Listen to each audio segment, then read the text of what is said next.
Antes de empezar con esto, les quiero explicar primero que nada sobre qué es un asesino serial. Bueno, un asesinato serial involucra tres o más víctimas e incluye entre cada crimen un periodo de enfriamiento.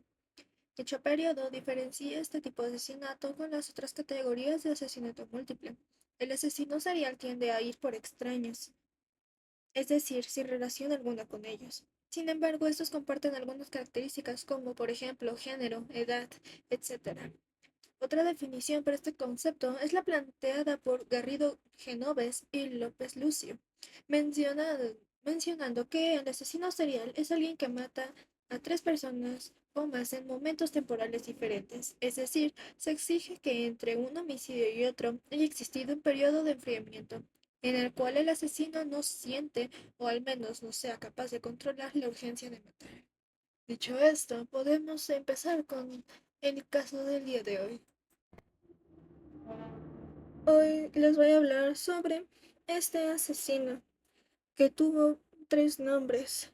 Él es el carnicero de Rostov, el destripador rojo y el destripador de Rostov. Pero, ¿quién fue él en verdad? Aquí les cuento. Su nombre real es Andrei Romanovich Chikatilo. Nació en el 2000. Nació el 16 de octubre del año de 1936 en una pequeña aldea llamada Yablochnoye, en Ucrania, donde era tiempos de Holodomor o genocidio ucraniano, es decir, un momento de hambruna que devastó e invadió gran parte de la República Socialista Soviética de Ucrania. Allí murieron millones de personas y sus cadáveres se amontonaban en las calles y campos. Esta situación provocó que hubiera brotes de canibalismo debido a que las personas morían de hambre. Este hecho se volvió muy común en esos años. Hijo de Ana Chikatilo y Román Chikatilo, con un hermano mayor llamado Esteban y una hermana 7 años menor que él, Andrei tuvo una infancia muy dura debido a varios motivos. En primer lugar, a la edad de 13 años, su padre fue capturado y convertido en prisionero de la guerra por los nazis durante la Segunda Guerra Mundial. Esto causó que su madre quedara como responsable de toda la familia. Igualmente, como su padre regresó, al poco tiempo murió a causa de una tuberculosis contraída en la guerra. Ante esta pérdida, la madre se encontraba en un estado tan triste que llegó a agredir con palizas a su hijo, aparte de comenzar a vincularse con el mundo de la prostitución y el alcoholismo. En segundo lugar, la madre les contaba con frecuencia a Chikatilo y a su hermana menor que antes que Andrei naciera, Stefan había sido raptado y devorado por campesinos.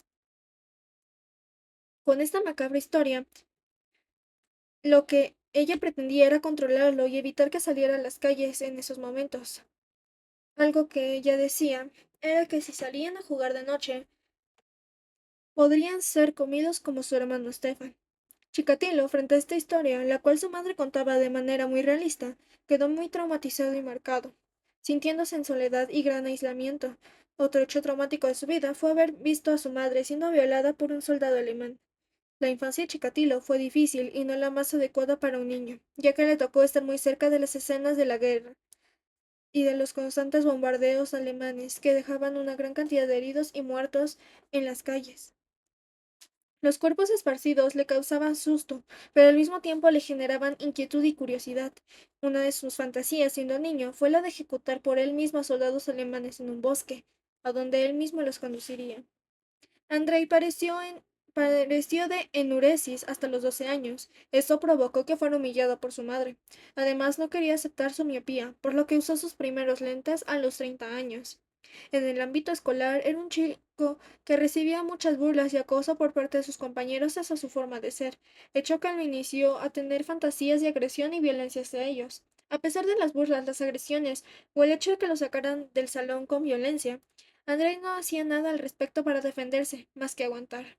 Chikatilo era una persona muy introvertida. Su círculo social era pequeño, constituido por personas más jóvenes que él, con quienes se sentía entendido. En su adolescencia sentía atracción por las chicas, pero cada vez se hacía más tímido, debido a que tenía una dificultad. Tenía impotencia sexual. Un día, a los 15 años aproximadamente, tras abrazar a una amiga de su hermana, ese intentó apartarlo, y con su forcejeo él eyaculó. En este acto, él realizó una asociación entre violencia y eyaculación. Esta podría considerarse su primera experiencia sexual, pero la misma ocasionó rumores acerca de las dificultades sexuales de Chikatilo. En esta parte, también recibía burlas, pero las mismas eran debido a su poca destreza sexual. De adolescente, inició una relación con una joven del pueblo, pero no duró mucho debido a la impotencia de Andrei. Esto causó que su problema se expandiera a muchas personas del pueblo, siendo otro motivo para reforzar su inseguridad consigo mismo, y además comenzó a sentir gran desprecio hacia las mujeres. En el año de 1955 se unió al servicio militar, y al regresar, con el fin de mejorar su vida y dejar de lado las burlas, se dedicó a sus estudios. Quería licenciarse en Derecho en la Universidad de Moscú, pero suspendió el examen de acceso, por lo que ingresó en una escuela de formación profesional, donde podría mostrar que era un hombre con una carrera universitaria. Esto sería una manera de ocultar su inseguridad sobre sus problemas a sí mismo y al pueblo. En el año de 1963, con 28 años de edad, vivía con su hermana y con una amiga de esta, con quien compartía habitación y finalmente se casó. Y sí, fue con esta joven de 24 años llamada Teodosia, con quien logró tener una relación sentimental bastante normal. Igualmente, un punto de complicación entre ellos era el momento de retener relaciones sexuales, de las cuales Chikatilo no lograba muy frecuentemente en erección. Las veces que lo logró fueron contadas, y gracias a alguna de estas, más tarde, lograron concebir a su primera hija, Lyudmila, quien nació en el año de 1965. 4 años después nació su hijo Yuri. Chikatilo era un esposo trabajador y mostraba un carácter estable. Además, era considerado un buen padre, que no castigaba a sus hijos. Por otro lado, era un esposo sumiso, que hacía prácticamente todo lo que su esposa le decía. Su impotencia sexual le causaba constantes discusiones con su esposa, quien siempre le recordaba su dificultad y lo humillaba. En el año de 1971 obtuvo un grado de maestro en filología. También se convirtió en un respetado miembro de la intelectualidad soviética. Luego se refugió en el comunismo y logró ser un destacado integrante del Politburo. Más adelante continuó sus estudios y logró obtener títulos de ingeniería, marxismo, leninismo, lengua y literatura rusas. Todos sus logros hacían parecer la vida de Chikatilo una vida agradable y ejemplar, aunque ésta no mostraba realmente lo que ocultaba en su interior, en el cual había acumulado con el tiempo mucho enojo y frustración. Más adelante, comenzó a trabajar en un instituto, donde recibió malos tratos, desobediencia y burlas por parte de sus alumnos. Al igual que con sus compañeros de escuela, él no hacía nada para imponer respeto ni defenderse. Aquí Chikatilo comenzó a sentir atracción hacia chicas menores de 12 años, a quienes él espiaba en sus dormitorios, siempre que tenía una oportunidad y se masturbaba de forma camuflada.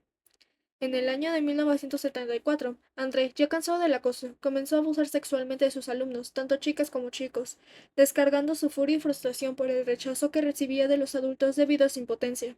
A causa de su mala conducta con los alumnos, lo despidieron, sin tomar en cuenta que el simple despido no evitaría otros posibles comportamientos de Chikatilo hacia otros jóvenes y otras personas.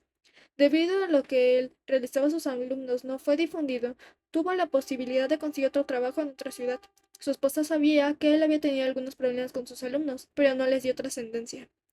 El año de 1978, a los 42 años, Andrei fue enviado a trabajar en una ciudad llamada Shakti, en Rusia, y en paralelo a su vida,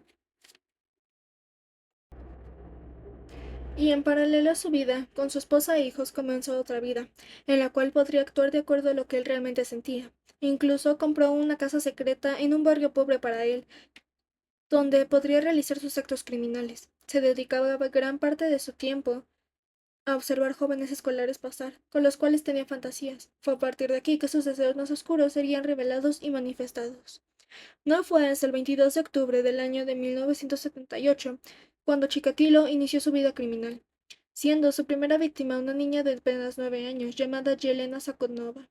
A esta la conoció en una parada de ómnibus, y como sabía de qué manera hablar con los niños debido a su trabajo como maestro, la convenció para irse con él y la llevó a su casa, donde de forma violenta la desvistió, y por accidente le hizo un rasguño del cual brotó sangre.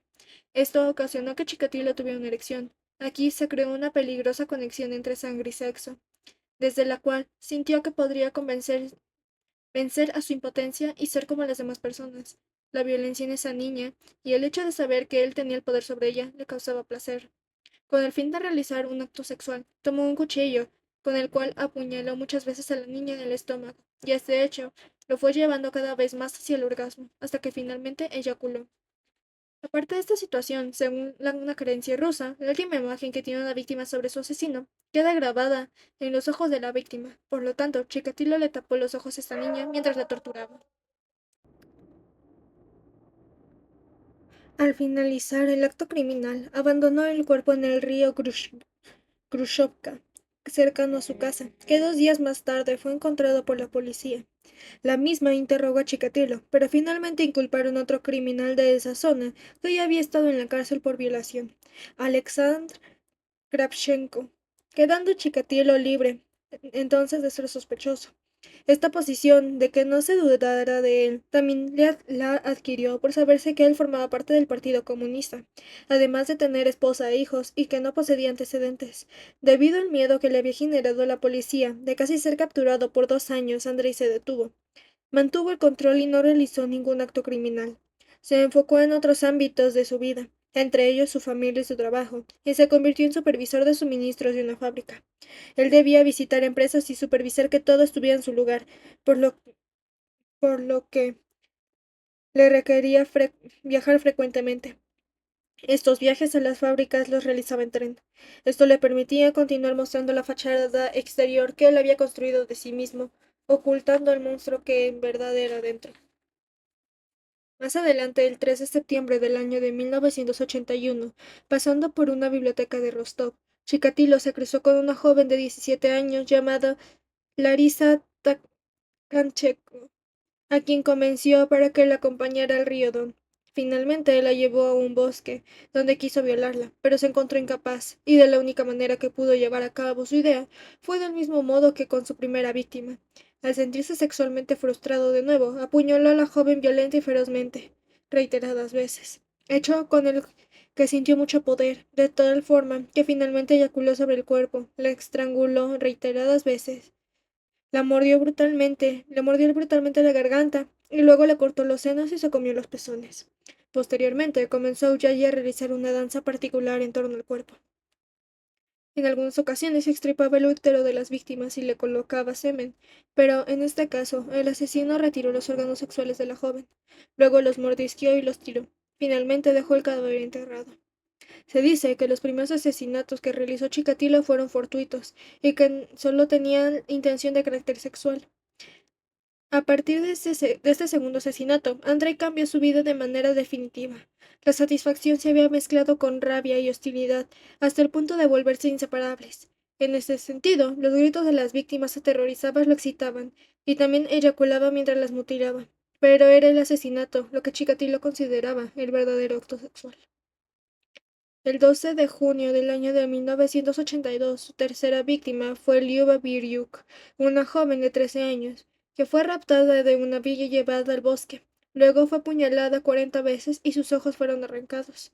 Esto último se convirtió en algo característico del asesino. El 13 de agosto de ese mismo año, la lista de asesinatos de Andrei Chikatilo había aumentado 7 personas más, dentro de las cuales se encontraba su primera víctima masculina, llamada Oleg Potsidayev, un niño de 9 años, el cual su cuerpo no fue encontrado, pero el asesino se declaró culpable y afirmó de haber mutilado sus genitales. Además de niñas y mujeres jóvenes, Andrei torturaba y asesinaba niños en el bosque, a los cuales, teniendo las manos atadas, los golpeaba con un cuchillo para mostrar dominio sobre ellos.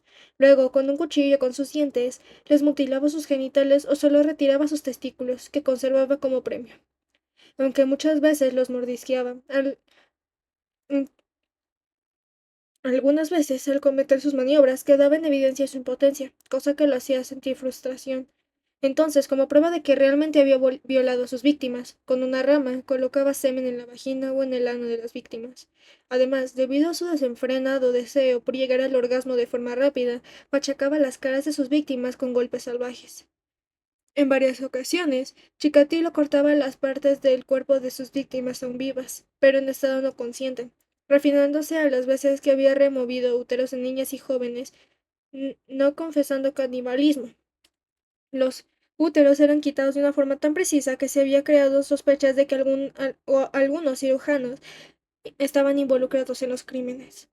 Para el año de 1984, Chikatilo ya había asesinado a más de 23 personas, hecho que generó que la policía rusa realizara una búsqueda más profunda para encontrar de una vez al asesino que por años había estado atormentando a la Unión Soviética. En dicho trabajo, la policía solicitaba a los ciudadanos que informaran sobre extrañas situaciones que observaran y sobre cualquier sujeto que pareciera sospechoso. Todo el pueblo estaba muy alterado y preocupado por la serie de asesinatos que estaban ocurriendo. Todos los homicidios tenían aspectos en común, lo que indicaba un estilo propio del asesino al actuar. Las víctimas siempre se hallaban en lugares y condiciones similares. Chikatilo se encargaba de convencer a sus víctimas con algún pretexto para acompañarlo a algún lugar alejado del pueblo. Dentro del tipo de personas que buscaba para cometer sus crímenes, se encontraban aquellos más indefensos, como por ejemplo retrasados mentales, quienes agradecían al asesino la supuesta ayuda que éste les ofrecía sobre el transporte de allí. También en sus constantes viajes aprovechaba para buscar víctimas en las estaciones de tren. Luego de tenerlas bajo su plan, ya en el lugar donde actuaría, atacaba a sus víctimas con más de 30 puñaladas. Cuando los cadáveres eran encontrados por la policía, pensaban que el autor de los crímenes era más bien una bestia. El 13 de septiembre de ese año, detectives de la ciudad observaron a un hombre alto con un gorro intentando comenzar y acercarse a unas jóvenes. Sin realizar ninguna detención, comenzaron a seguirlo, y en otra oportunidad lograron verlo queriendo tocar a una prostituta que se encontraba sola en la calle. Fue ahí cuando tomaron la decisión de arrestarlo. André Chikatilo había sido detenido y los oficiales revisaron el maletín que traía consigo. En este encontraron cuchillos, cuerdas y vaselina. Luego de investigarlo e interrogarlo, tomaron la decisión de dejarlo en libertad, ya que Chikatilo era miembro del Partido Comunista y padre de familia, características que no encajaban con el perfil de un pervertido. Además, la ineficiencia de la investigación policial para asociar a este sujeto con los crímenes hizo que se perdiera valiosa información que formaba parte de pruebas, como por ejemplo muestras de sangre y semen. André Chikatilo tenía de vuelta el poder para seguir con sus crímenes. Con el objetivo de ponerle fin a la búsqueda del asesino de Rostov, la policía empleó un método criminológico estadounidense, los perfiles psicológicos. El responsable de realizar esto fue el psiquiatra ruso Alexander Bukanovsky.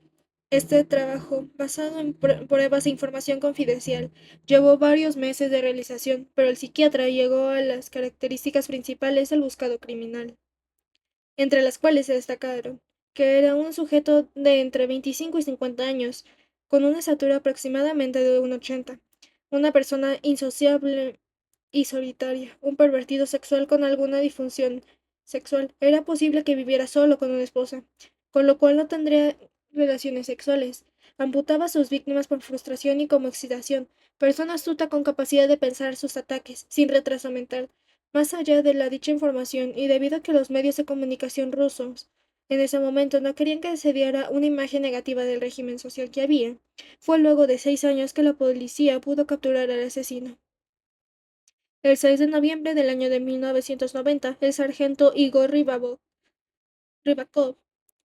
justo se encontraba cerca del bosque cuando de pronto vio un hombre bien vestido, de traje y corbata, lavándose las manos en una fuente que allí había, y observó también que tenía una mejilla con una mancha de sangre. Este hecho le pareció extraño, por lo que le solicitó alguna identificación, pero al no tener suficientes motivos para arrestarlo, solo dejó constancia del observado y lo dejó libre. Al día siguiente, el cuerpo de una joven fue hallado casi en el mismo lugar en donde el sargento había visto a Chikatilo. Fue en ese momento que la policía decidió detenerlo. El 20 de noviembre del año de 1990, Chikatilo, habiendo cometido 53 asesinatos, finalmente fue arrestado. En su confesión frente a un procurado, negó haber cometido crímenes y en un papel escribió sobre sus debilidades e indulgencias sexuales. Además, dijo que estaba fuera de control y que había pensado en cometer suicidio. Cuando se le presentaba información sobre los homicidios, él señalaba que en esos momentos había estado con su familia. En todo el interrogatorio, Chikatilo se mostraba a la defensiva, hecho que dificultaba conseguir información. Fue por ello que decidieron pedir la intervención del psiquiatra Bukanovsky, quien, con cortesía, luego de haber conversado por 2 horas con Chikatilo, este último se sintió en confianza para confesarle todo sobre sus asesinatos. El psiquiatra fue alguien con quien Andrei por primera vez se sintió escuchado, y además era alguien que al fin entendía sus problemas. En sus declaraciones, afirmó que disfrutaba con los gritos, la sangre y el dolor de sus víctimas. 7 días más tarde se ofreció para enseñarle a la policía más pruebas, detalles y estrategias que llevó a cabo para cometer los brutales homicidios. Además, le mostró a la policía recreaciones de sus crímenes utilizando muñecos y realizándoles lo que hacía con sus víctimas. El 14 de abril del año de 1992, en Rostov del Don, Chikatilo fue llevado a juicio, donde estaba siendo esperado por una gran multitud, quienes lloraban desconsoladamente y pedían justicia, y además querían ejecutarlo ellos mismos. El asesino había sido encerrado en una jaula de hierro, con el fin de evitar toda agresión hacia él por parte de los familiares de las víctimas. Al mismo tiempo que ocurrió este escenario, el juez de la misma sala leyó la lista de los cargos. Este proceso duró 2 días, y al finalizar, el 16 de abril, Chikatilo pudo hablar con el juez declarándose como un hombre a quien le habían robado los genitales, y que sus problemas sexuales le habían llevado a realizar tales crímenes.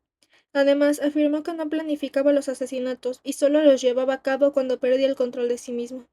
Durante esta extensa confesión de 2 horas, Chikatilo tuvo la intención de mostrarse a sí mismo como una persona no cuerda. Quería aparentar que estaba loco y que, de alguna forma, generar lástima. En un momento comenzó a gritar y a saltar. Además, se bajó el pantalón ante todos, mostrando sus genitales, diciendo que eran una inutilidad y que cómo pensaban que él podría hacer semejante cosa con lo que tenía. Ese comportamiento en el día del juicio fue debido a las consecuencias que le esperaban a Chikatilo. Él sabía que allí en Rusia, si encontraban que él era una persona libre de enfermedades mentales, le dispararían en la cabeza ejecutándolo y acabando con su vida. Mientras que, en el caso de padecer alguna enfermedad mental, solo lo internarían en un hospital psiquiátrico. Según la Unión Soviética, lo que determina que un sujeto sea cuerdo o demente es el hecho de poder diferenciar entre el bien y el mal. Enrique Chikatilo escribió al fiscal general lo siguiente: me detuvieron el 20 de noviembre del año de 1990 y he permanecido bajo custodia desde entonces. Quiero exponer mis sentimientos con sinceridad. Me hallo en un estado de profunda depresión y reconozco que tengo impulsos sexuales perturbados. Por eso he cometido ciertos actos. Anteriormente busqué ayuda psiquiátrica por mis dolores de cabeza, por la pérdida de memoria, el insomnio y los trastornos sexuales. Pero los tratamientos que me aplicaron o que yo puse en práctica no dieron resultados. Tengo esposa y 2 hijos y sufro una debilidad sexual impotencia. La gente se reía de mí porque no podía recordar nada. No me daba cuenta que me tocaba los genitales a menudo y solo me lo dijeron más tarde. Me siento humillado.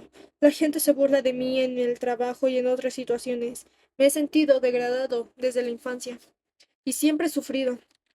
En mi época escolar estaba hinchado a causa del hambre e iba vestido con harapos. Todo el mundo se metía conmigo. En la escuela estudiaba con tanta intensidad que a veces perdía la conciencia y me desmayaba. Soy graduado universitario. Quería demostrar mi valía en el trabajo y me entregué a él por completo. La gente me valoraba, pero se aprovechaba de mi carácter débil. Ahora que soy mayor, el aspecto sexual no tiene tanta importancia para mí. Mis problemas son todos mentales. En los actos sexuales perversos experimentaba una especie de furor, una sensación de desenfreno. No podía controlar mis actos. Desde la niñez me he sentido insuficiente como hombre y como persona. Lo que hice no fue por el placer sexual, sino porque me proporcionaba cierta paz de mente y de alma durante largos periodos. Sobre todo, después de contemplar todo tipo de películas sexuales. Lo que hice. Lo hice después de mirar los videos de actos sexuales perversos, crueldades y horrores. El juicio duró 6 meses, en el cual, en su defensa, Chikatilo se describió como una víctima desgraciada de la indiferencia. Le echó la culpa a muchas personas y a situaciones que tuvo que vivir, y además se refirió a Rusia como un experimento social fallido. Con todas las acusaciones que obtuvo y su declaración, fue considerado una persona astuta y mala, pero no un demente o alguien que padeciera alguna enfermedad mental. El 14 de octubre del año de 1992 se le reconoció a Andrei Chikatilo como asesino en serie. Su sentencia tardó 2 meses en ser escrita por el juez, pero finalmente, luego de 2 inquietantes años, el criminal fue condenado a pena de muerte y se hizo justicia. El 15 de febrero del año de 1994, este asesino serial fue conducido por la policía a una celda especial y apartada de la prisión de Moscú, donde fue ejecutado en sus últimos momentos, dijo. Y ahora mi cerebro debería hacerse pedazos y examinarse para que no haya otros como yo.